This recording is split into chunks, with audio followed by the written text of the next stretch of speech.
Welcome back to RFL's President's Day special, FDR Then and Now. One of the most enduring legacies of Franklin Roosevelt's presidency and his New Deal lies in an area which continues to provide help, relief, and comfort to those in need today. It's America's safety net. Before Roosevelt's administration, there was no safety net in this country, no help for the unemployed, nothing to keep children or the elderly out of poverty, but that began to change with the New Deal. Included in the safety net programs Roosevelt instituted are a pair still many rely on today: Social Security and the food stamp program, which began with FDR's surplus commodities program, not to mention a slew of other programs. Other safety net programs we're familiar with today, like Medicaid and Medicare, came about 30 years later, but were certainly made possible by the foundation laid by Roosevelt. And they came from a sense of responsibility that this was a task the federal government was created to do. And as he signed the Social Security Act into law in 1934, FDR reached back to our founding fathers explaining, quote, "If, as our Constitution tells us, our federal government was established to promote the general welfare, it is our plain duty to provide that security upon which welfare depends." And he continued his explanation in a radio message to the nation, which has been repackaged in this film clip from the Roosevelt Presidential Museum and Library, entitled Our Plain Duty. Long before the economic blight of the Depression descended on the nation, millions of our people were living in wastelands of want and fear. Men and women too old and infirm to work either depended on those who had but little to share or spent their remaining years within the walls of a poorhouse. Fatherless children early learned the meaning of being a burden to relatives or to the community. Men and women still strong, still young, but discarded as gainful workers, were drained of self-confidence and self-respect.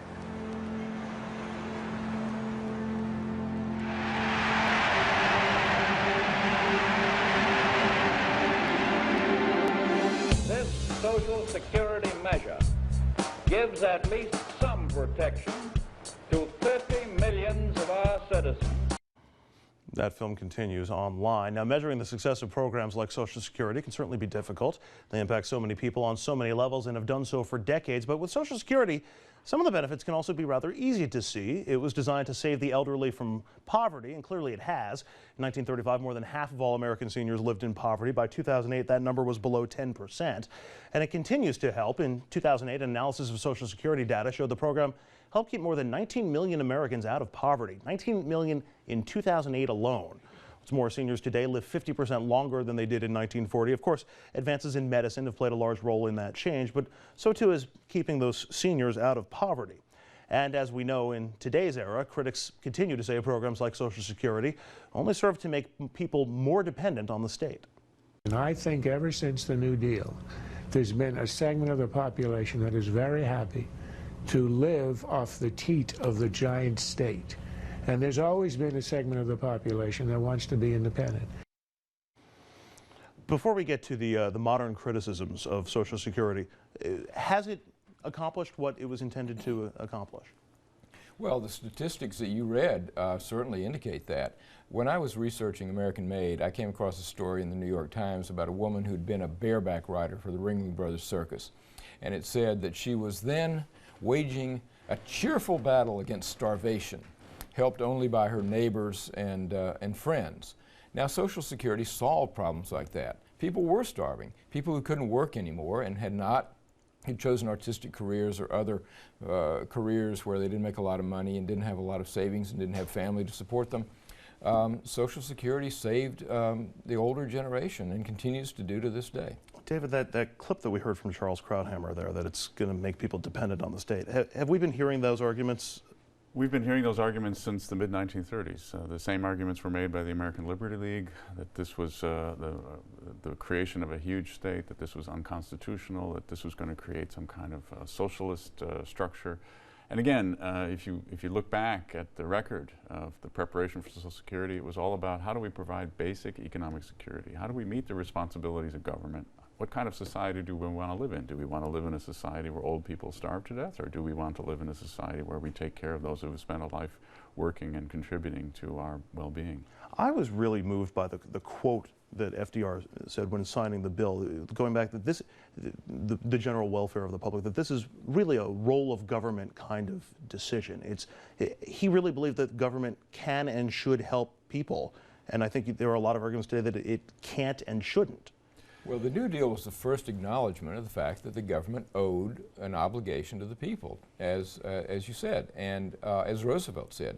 It was the first acknowledgement of the fact that the federal government didn't just exist to conduct foreign policy and to wage war, but that it had an obligation to the people, and that's what the New Deal did. And if you look at the entire design, Federal Deposit Insurance Corporation, Homeowners Loan Corporation, which we may talk about, you know, it's a package of programs that essentially is providing a kind of economic system. How do you make capitalism work for the average person? We know from what happened in the 20s that there was a maldistribution of wealth, that workers weren't earning enough money to actually purchase the goods that the American economy could produce.